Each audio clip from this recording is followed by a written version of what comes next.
How's it going, everybody? This is Shady of Shady Horror, back with another watch, another review.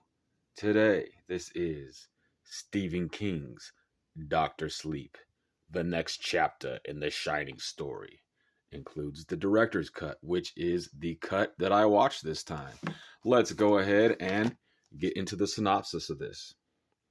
Still scarred by the trauma he endured as a child at the Overlook Hotel, Dan Torrance faces the ghosts of the past when he meets Abra, a courageous teen who desperately needs his help and who possesses a powerful extrasensory ability called the Shine. Just want to point out too that these few special features here are great. I went ahead and watched those. Good stuff there, some good insight, some good information. So, this is Doctor Sleep. It is from the year 2019. The regular runtime for this is 2 hours and 32 minutes, but today I went ahead and watched the director's cut, which is 180 minutes, a good 3 hours strong there. It is put out by Warner Brothers, and this edition has the theatrical and director's cut Blu-rays. So it's a double disc set. One is the theatrical, and that has the special features on it, and then the other with the additional scenes, that is the director's cut. So after watching The Shining, the non-US version, which is a shorter cut of that film, I today watched Doctor Sleep, the 3 hour director's cut. This is how you do a sequel. 40 years later, and again, shot and directed superbly. A stellar cast, that amazing score, and again, as The Shining is, looks outstanding on Blu ray.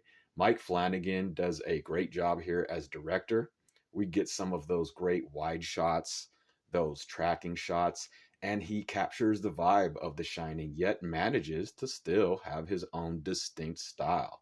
I've personally liked all the films I've seen from him, like, let's see, off bat, Oculus and Absentia, both good films as well, and both which are in my collection. He's also done like Gerald's Game, which was good too. That is the Stephen King adaptation that I think was a Netflix movie, and I know he's done a lot of other stuff too.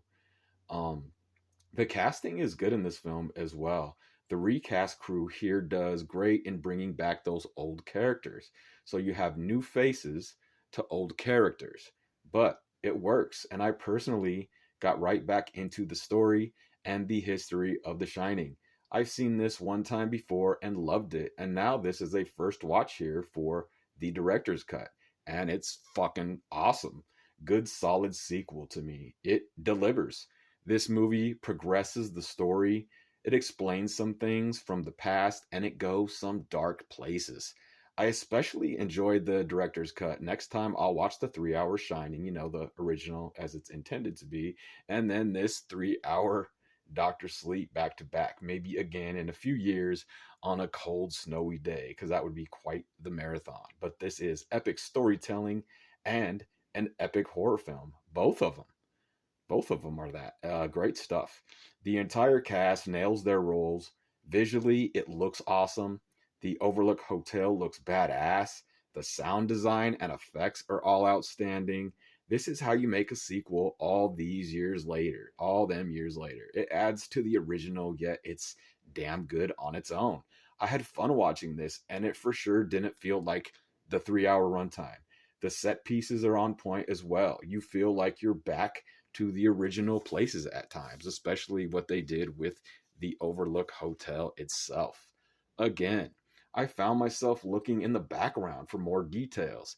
This was a good watch. Although the original Shining is 3 hours long and this director's cut of Doctor Sleep is 3 hours long, it doesn't seem like it. And I completely get into the movie, the story, the characters, the entire feel and history of it. And it's mean spirited too.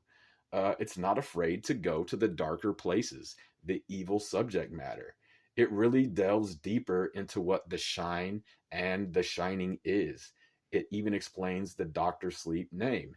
It's poetic, it's creepy, it's a slow burn, yet it's paced well. It's Doctor Sleep, and I thoroughly enjoy the director's cut and will watch it like this again for sure.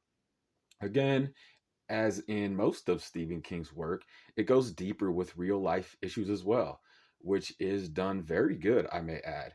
This also delves into grief, losses of loved ones, alcoholism, and just a lot of the struggles of life.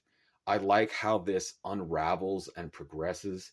It does fill in some backstory and catches us up to the shine and how it's used, how it's a gift, how it can be used for both good and bad, good and evil, much like most things in life. A great story by Stephen King and a great adaptation for the screen yet again. I didn't get to see this one when it was in theaters. It would have been an awesome theater experience, though, and it is cool that this release has both a theatrical Blu ray and also a Blu ray that has the director's cut. I still do see quite a few movies in the theater. I seen more movies in the theater this last year than any other year. 2023 was great, and it was just a great year for cinema. I think I had a blast going to a bunch of movies this year, or should I say last year. And 2024 is ramping up to be the same or even better. We have lots of original movies coming out and lots of sequels slated for release in 2024. And I hope I'll be able, and I hope I can see a lot more in the theater this year. Maybe I could break my record. But yes, I had a lot of fun watching this.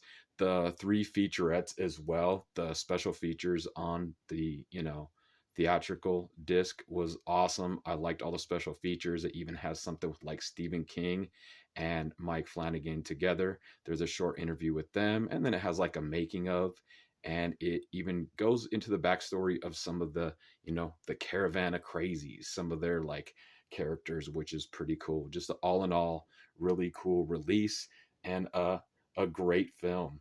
This is a great sequel and a great film in its own right. It's a solid sequel for sure, solid all the way through.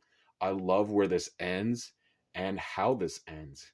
Here's to another year of great cinema. Happy New Year, everybody. This has come full circle, much like Dr. Sleep, and that's what this is. This is Stephen King's Dr. Sleep.